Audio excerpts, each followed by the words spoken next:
What's up? I'm B and welcome to my channel. Happy New Year. I hope you all had an amazing and safe holiday season and you are ready to bring the positivity into 2022 and collectively keep our fingers crossed that this year is going to be better than the last two because I think we all need it. So today we're going to be going over an article that was recently published by an author named Heather Havrilesky. I have some thoughts, some pretty strong opinions on this article, and we're just going to get into it. This article is titled Marriage Requires Amnesia. The subtitle is, Do I Hate My Husband? Oh, for sure, yes. Definitely. This was published on December 24th, 2021, so it's a little bit old, but my opinions are as fresh as ever because I only recently read it. So let's go ahead and just hear what Heather has to say, and sprinkled throughout, I will be giving you my unsolicited by Heather, but most likely solicited by you, opinion. After 15 years of marriage, you start to see your mate clearly. Free of your own projections and misperceptions. This is not necessarily a good thing. When encountering my husband Bill in our shared habitat, I sometimes experience him as a tangled hill of dirty laundry. Who left this here, I ask myself, and then the laundry gets up to fetch itself a cup of coffee. This is not an illusion, it's clarity. Until Bill has had enough coffee, he lies in a jumble on the couch, listening to the coffee maker, waiting for it to usher him from the land of the undead. He is exactly the same as a heap of laundry. Smelly, inert, almost sentient, but not quite. Starts off, you're talking negatively about your husband, but maybe this is kind of like lighthearted, good fun, don't talk to me until I've had my coffee, or those coffee cups where it's like, shh, be quiet, not yet, almost there, you may speak. And it's on the mug to imply that when it gets to this level, because I've had enough coffee, you can talk to me, fine. Other times, I experience Bill as a very handsome professor, a leader among men, a visionary who has big ideas about the future of science education in America. This is clarity. And then our dashing hero begins to hold forth on the learning sciences, how I hate that term, and he quickly wilts before my eyes into a cursed academic, a cross between a lonely nerd speaking some archaic language only 5 other people on Earth understand, and a haunted ice cream man, circling his truck through the neighborhood in the dead of winter searching for children. I see Bill with a scorching clarity that pains me. So the things that are important to your husband make him like crumple before your eyes. They make him unattractive to you. On like a base level, I can maybe get the spirit behind what she's saying. She sees him the handsome professor, he's a visionary, he's a leader, amazing, but then he starts talking about what he's interested in, and I'm just not into it. Not everybody has the same interest. I get it. It's like when my husband starts talking about UFC, and I want to be super engaging in the conversation and really hear him and understand what he's saying, but sometimes I just can't get it, and I don't understand, and he'll go on for a few minutes and like I'm following, but then he mentions the name of somebody and I'm like, wait, who is that guy again? What does he look, it's sometimes your interests don't always mesh. Sometimes it's hard to follow something that your spouse is passionate about. I get that, but that shouldn't turn him into something negative for you. I feel like you're dismissing the things that are important to him, and that's really not a kind way to treat the person that you have agreed to be partners with till death do you part. That is why surviving a marriage requires turning down the volume on your spouse so you can barely hear what they're saying. You must do this not only so you don't overdose on the same stultifying words and phrases within the first year, but also so your spouse's various grunts and sneezes and snorts and throat clearings don't serve as a magic flute that causes you to wander out the front door and into the wilderness, never to return. When Bill sneezes, no matter how far away he is, it's like a blast from an air horn aimed at your face. Somehow there are 2 notes involved, a screechy high one and a shouty low one. Every sneeze is an emergency. I don't think I've ever not said Jesus Christ out loud upon hearing one. This sounds like such a tense place to live. You can't even sneeze in peace because your sneezes are too much for your wife. Bill also clears his throat constantly. He's just a phlegmy guy in general. I can almost get away with being this mean about him because he has remained the same amount of smart and kind and extremely attractive that he was when I met him 17 years ago. This is just how it feels to be doomed to live and eat and sleep next to the same person until you're dead, because the resolution on your spouse becomes clearer and clearer by the year. You must find compensatory ways to blur and pixelate them back into a soft, muted, faintly fantastical fog. I don't know how Bill feels about this article being published, but I, for one, would be very hurt if Rick published an article about me, talking about the way I sneeze and my phlegm, and talking about all of the negative traits that he has to mute on me. That wouldn't be very fun. And plus, this is an excerpt from an up-and-coming book that Heather is publishing, so I'm sure there's bound to be more in there. And she is also a well-known columnist. She writes an Ask Polly column that honestly has some decent pieces of advice, and I was surprised to read them after having read this article for the first time because it just seemed very contradictory. And we continue on to the husband bashing. It's not easy though, because when Bill clears his throat, it's like the fussiest butler in the mansion is about to make a very important announcement, and he needs to get the attention of all the children and wives and animals within earshot. But when you look up from your work, there is no butler there. There is only Bill, staring dumbly at his laptop with no crucial proclamation forthcoming. Do I hate my husband? Oh, for sure. Yes, definitely. I don't know anyone who's been married more than 7 years who flinches at this concept. A spouse is a blessing and a curse wrapped into one. How could it be otherwise? How is hatred not the natural outcome of sleeping so close to another human for years? Maybe I'm unqualified to comment on this because I've only been married for 6 years and 2 months, and who knows, come October 2022, I might start to get that 7-year itch. But I think that it is so ridiculous to hate your spouse. I've been struggling and trying to wrap my head around this concept of maybe she doesn't mean hate. Maybe it's just I don't know, when Rick makes a stupid joke and I say, I hate you, oh my gosh. Maybe that's what she's talking about, but no, it's not. It's, do I hate my spouse? Oh, for sure, definitely. So much so, I'm going to publish how much I hate them.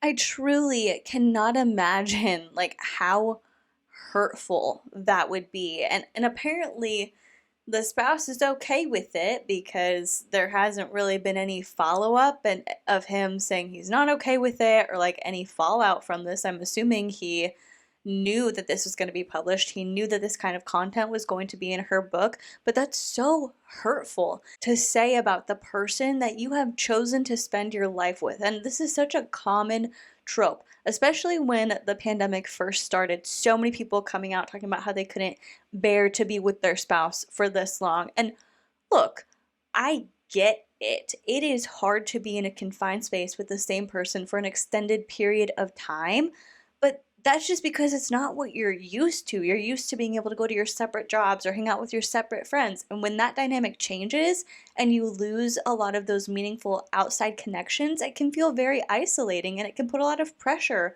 on a relationship, especially when you're worried about getting sick, your family members, what this is going to do to the economy, if you're going to even keep your job. That's a really hard thing.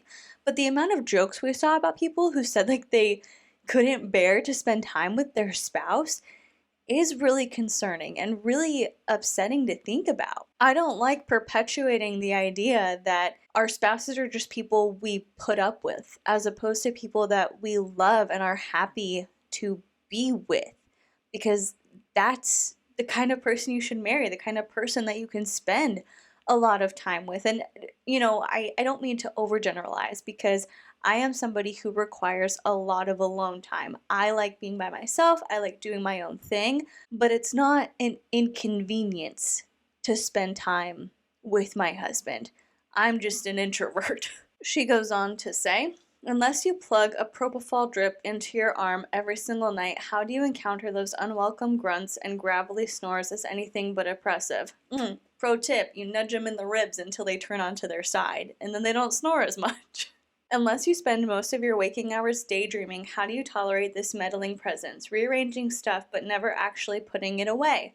opening bills but never actually paying them, shedding his tissues and dirty socks all over your otherwise pristine habitat. Well, you speak for yourself. I don't hate my husband, one of you holier than thou marrieds might announce, folding your hands primly in your lap. Do you think I can't see your left eye twitching ever so slightly as you resolve to never let each little irritation add up and move into your conscious mind like a plastic bag floating out to sea and then joining the Great Pacific Garbage Patch? I admire your restraint, but you can't spend 17 years with someone as noisy as my husband and never let it get under your skin.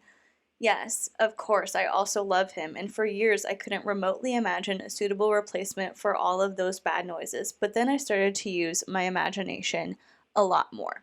Right. I mean, anytime you live with somebody else, there's going to be habits that irritate you. But guess what? Part of having a healthy, happy marriage is deciding which one of those pain points are worth addressing and correcting or adjusting on yourself for to make them happy. Does my husband sometimes leave flossers on his end table that I then have to throw away because otherwise they'll sit there for 6 weeks? Yeah, for sure. But does he also take care of paying all of our bills? Yeah. He's the one who logs in. He's the one who does it. He's the one who makes sure that they're paid on time. Does my husband say he'll eat leftovers and then leave them in the fridge for 2 weeks until I have to throw them away or clean out the container that they were in and then wash it?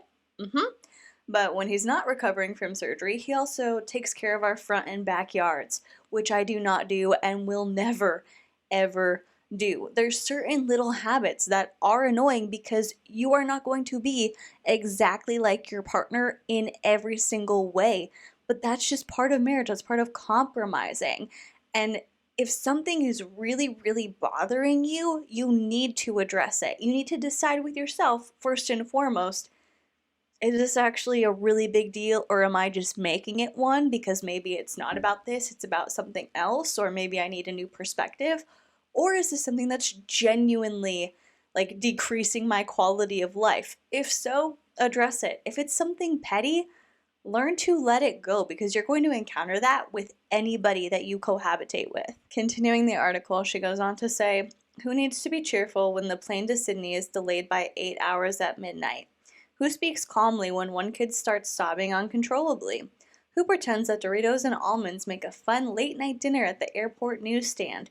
Who manages all of the reservations and the money and the plans through a jet-lagged haze once we finally arrive in Australia? Who books the flights and the ferries and researches the eco-friendly island retreat on the Great Barrier Reef? Wow, sounds like an incredible vacation. I'm so sorry that you had to take on the emotional toll of dealing with your children on such a luxury trip. I get it. A lot of times women are responsible for the emotional baggage of raising children and even being in relationships. That is a valid point. But when I read this, I can't help but think first world problems, right? Who talks cheerfully through each unpredictable tour through each Australian town full of unpredictable Australian relatives her husband hasn't seen for decades? Who engages in the 105th hour of an ongoing discussion about Bill's bad knee, which includes speculation, revised imaginary diagnoses, and in-depth analyses of a level of pain that she herself would file under not worth mentioning at all, ever, not even for a second? I would like to tell you that you simply have the option of not engaging in those things. I know it sounds wild.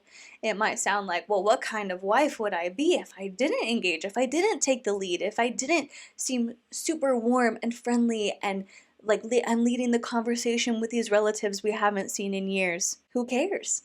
You get to choose who you are, what you engage in, how you spend your emotional labor. And if those are things that you don't want to do, and other people think that you're rude for it, so be it. I know that that is easier said than done, but one of the most amazing things I have ever done for myself in my entire life is limit as much as possible the amount of stock I put into somebody else's opinion of me. It really is, because you get to do what you want to do. And I'm not saying be a jerk or be a brat, but if this is your husband's family and you're taking the lead on these conversations, you don't have to do that. If you want to do it, that's great, but you don't have to.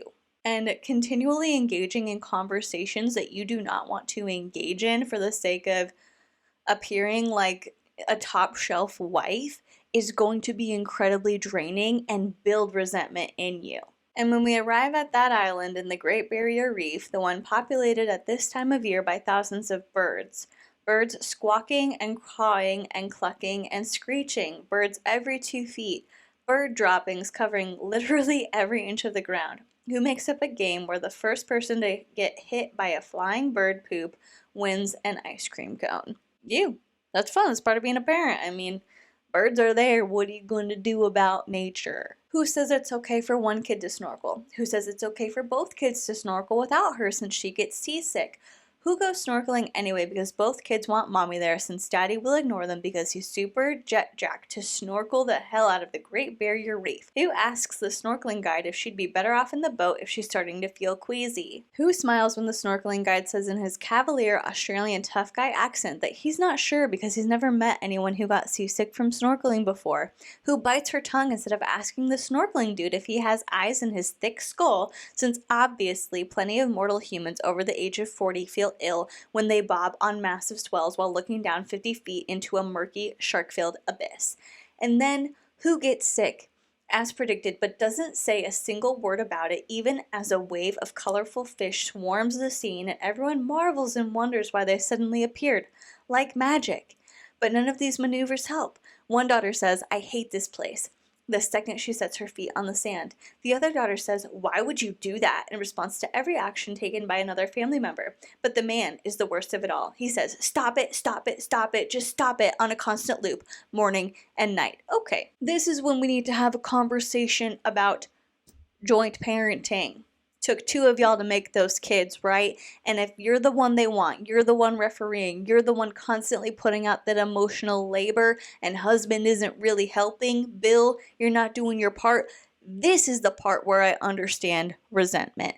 This is the part where I get it. However, it seems that Heather lives a very privileged life. I've seen a few articles talking about her successes. She has a Substack.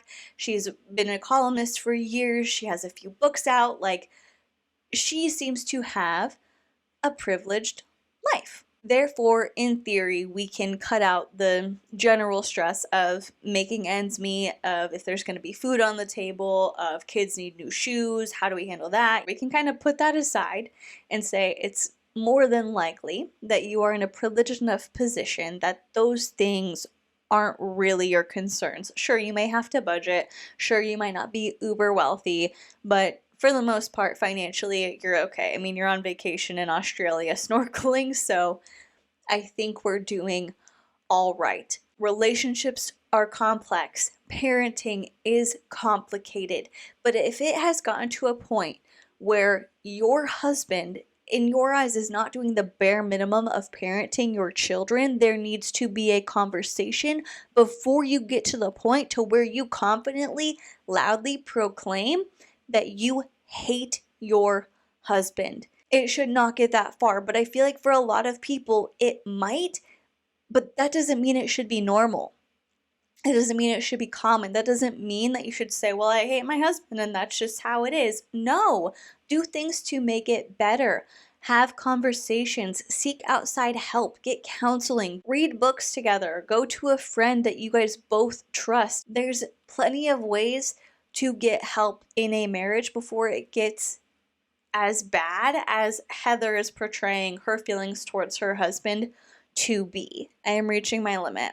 I have been outperforming, trying to make everything better, but I am stuck in an overheated tropical hut with 3 angry birds that repeat the same words over and over, while a sea of angrier birds outside surround us and mock us.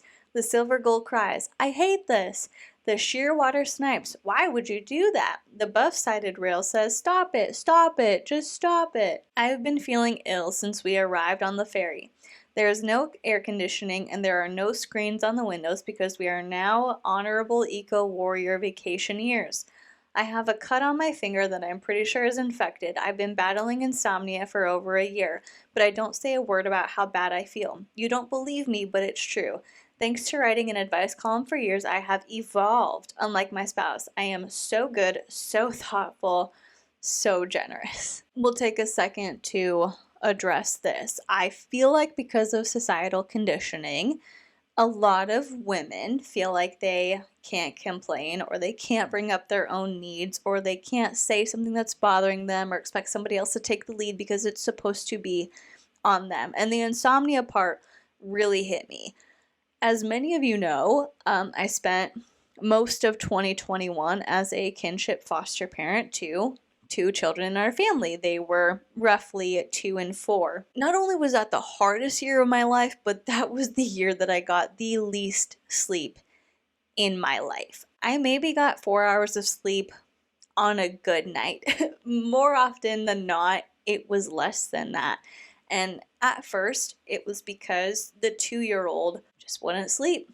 She just screamed and she cried, and if you sat down and tried to hold her, she would freak out. So you would have to stand up and hold her and comfort her. And then the second you put her down, like, she would pretend to kind of like be falling asleep. And then the second you put her down, she's wide awake and she's up and she's screaming, and you have to pick her back up again. And that was like the pattern. And then she finally got a little bit more comfortable, a little bit more trusting. She would let you keep her in the crib and be on the outside, and she would be okay as long as she could see you and you were awake. You could not sleep in that same room. Wasn't going to happen. Then we evolved a little bit more and a little bit more and a little bit more, and eventually she started sleeping mostly through the night, but she would still wake up. And sometimes she would wake up at midnight, 1 a.m., and be up for the rest of the night. And sometimes she would wake up and be up for like an hour or two, and then she'd go back down. And then eventually she started sleeping through the night. But you know what had happened to me by that point? It had been months and months of not sleeping. And so even if she was sound asleep in her bed, I would lay awake for hours listening for her to wake up. And the thing was, I was awake because my husband drives for a living. And so I know I sit in an office, or at home in my office. I sit on a computer all day. I am not at a safety risk if I'm a little bit tired. He is. And so I never wanted him to wake up. I never wanted him to have to be the one to get up with her or to get up with the 4-year-old. Like, I never wanted to disturb his sleep because I was so terrified that he would be so tired that he would be in danger. And it took months of this before he was like, look, just wake me up. He's telling me, just wake me up. Just wake me up. Like, I will be there. Just wake me up. And I couldn't bring myself to do it just because I was so terrified of, one, not only inconveniencing him, just because if I was the first one to wake up and he was still asleep, why would I get him up? But then at the same time, it's like worrying about his safety. And so for me, I did not sleep, and it's still really hard even now to fall asleep because I've just gotten into this pattern of, well, I need to be awake if something happens, even though logically I know the kids aren't here anymore. Those patterns, those habits die a little bit hard. So I get not wanting to cause an inconvenience to your spouse or not wanting to be the one who complains, but sometimes you're doing more damage to yourself by holding those things in, by not meeting those needs. And if you're the one taking on all of this emotional labor, you're the one not complaining, you're the one, even though you're sick, you're dealing with the kids, over time that is going to cause such a strain on you. And you have to realize you're married to another competent adult.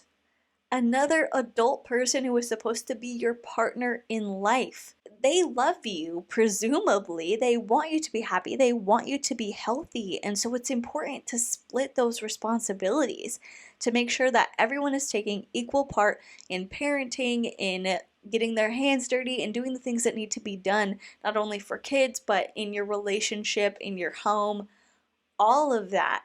And that both of your basic needs are being met. You are not going to do any good by just grinning and bearing it, by sucking it up and keeping your mouth shut and not causing a scene.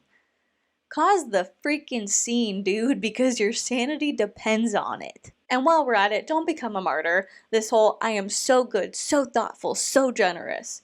Get off the cross. We need the wood. You are a full-grown adult. Let's go. Tiny ants are in my drinking cup. A rash guard cannot be located.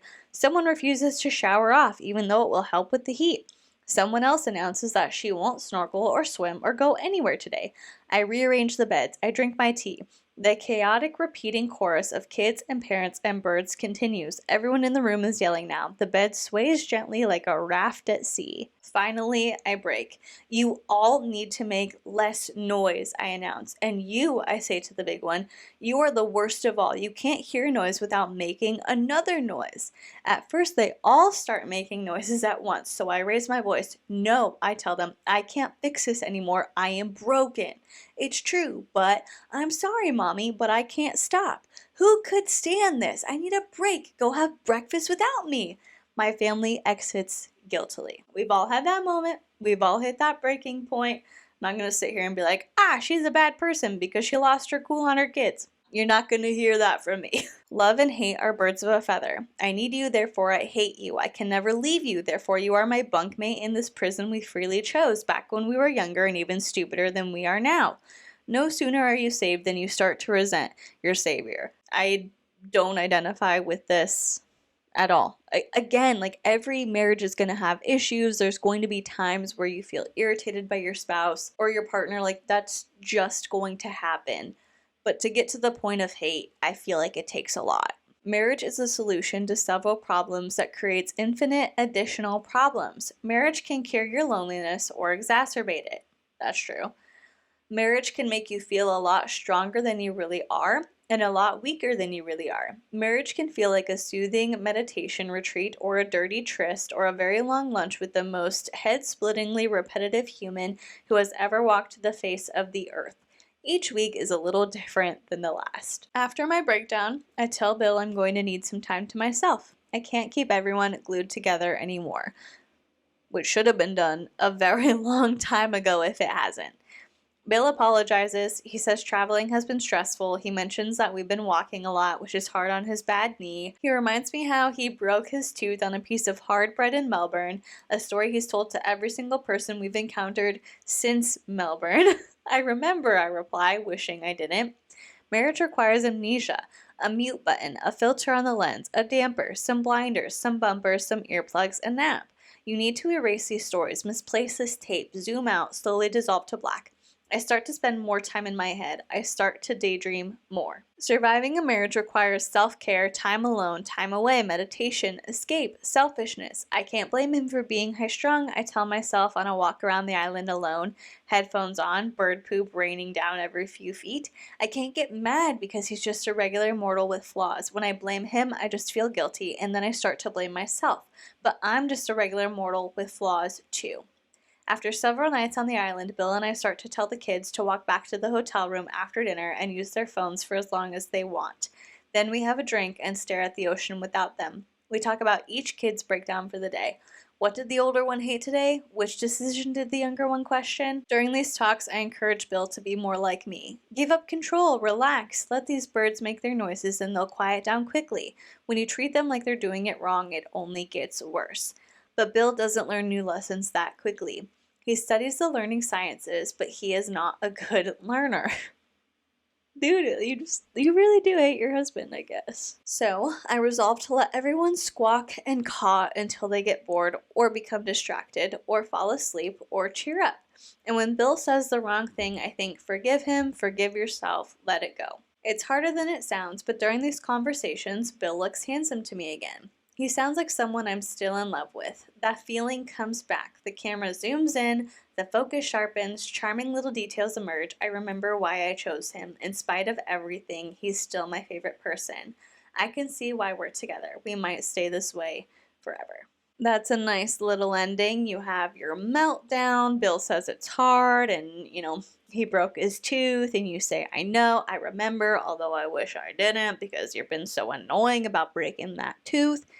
I get it. Some people are more delicate than others and you have these late night talks and, in those moments, you can see why you're still together. Every relationship is going to have its issues. Every relationship is going to have problems. You're going to go through rough patches, but this should not be the norm. And it's very concerning to me how freely she speaks about the things that she hates about her husband. I don't want to be somebody who sits here and says that everything should be perfect all the time and you shouldn't have these issues and you shouldn't talk about these issues and they should be kept quiet to protect your spouse, and these things should not be discussed, because issues should be discussed. Or the fact that it's hard to live with another person and sometimes you're going to feel resentful, or sometimes things are going to be difficult, or some seasons you might be fighting more than others. That should be normalized.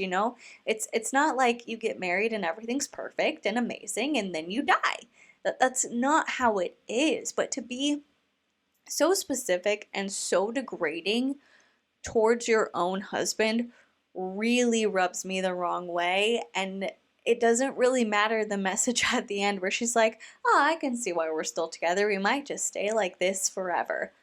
That doesn't matter to me, because what you've told me is that you hate how he sneezes. You hate that he is constantly phlegmy. You hate the fact that he's passionate about his academics. He's not a good learner. He loves the concept of learning, but he doesn't learn things quickly. He doesn't take part in parenting our kids. He doesn't put in any emotional effort. I'm the one leading everything. Like, you've given me all of these negative things, but oh, you have some nice late night talks. That's great. The ending doesn't make up for all the smack you have talked about your husband throughout this entire article. And I can only imagine what's contained within the book. So, suffice to say that I was not a fan of this article, but I'm definitely interested to hear your thoughts down below. If you've been married for a long time, would you write something like this about your spouse? If not, I'm with you. If so, tell me why. Help me understand. Is it because I haven't been married for over 7 years? Maybe that's it, but I don't know. Only time will tell on that one. So leave those comments down below, and while you're doing that, if you would consider liking this video or subscribing to my channel, that would be incredible. And if you're subscribed already, thank you so much. I am so appreciative of you, and I love being able to just sit here, hang out with you, and talk about whatever. As a reminder, I do have merch now. You can see some of my designs here and here, modeled by my parents here, and by Rick right here. So the link for that will be down below if you want to grab any of those pieces. And also in my pinned comment and in my description, obviously, there will be links related to Daniel Robinson. He is a man who went missing from Buckeye, Arizona. His dad, David, is out here from South Carolina and basically conducting his own searches. He's renting an apartment. There's a lot of expenses that go along with that, so there's an option to donate. There's a link to sign the petition related to Daniel's case. Anything you need will be linked down below for that. And with all that being said, I'm going to go ahead and let you go. Thank you so much for watching. Please be kind to people, including your spouses, and I will see you in the next one. Bye.